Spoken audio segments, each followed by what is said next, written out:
everyone, welcome back to Surrender Trend. Thank you so much guys for tuning in.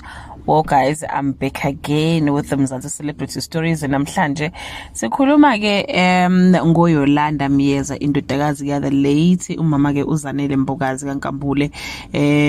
uYolanda guys waziwa ke kakhulu njengoNomalanga laphana ke kumdlalo wethu uSibongile and the Dlamenis, abanye bambiza ngomaka Sponge guys. She was trending kakhulu ke ever since ke imfihlo yakhe ke iphumele obala ukuthi bekade ethi ukhulele kodwa ke engakhulelwe ke guys.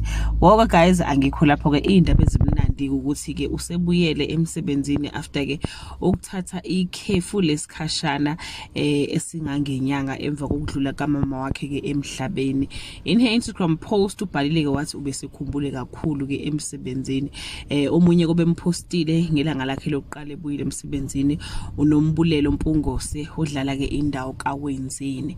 Guys, we are glad that she is back and we are looking forward to see how her character unfold after ke ukuphuma kwale yamfihlo ke ebesidonse isikhathi eside kakhulu. Sizobona ke nokuthi ke ukhona yena umshado phakathi kwakhe noKwenzo noma ke uyogcina uKwenzo ke eshadeke noSibongile yena ke asale ke ancele ke isithupha. Sizokuthola konke lokho as isikhathi ke sihamba. That brings us to the end of this video. Do leave your comment below and share your opinion. Bye.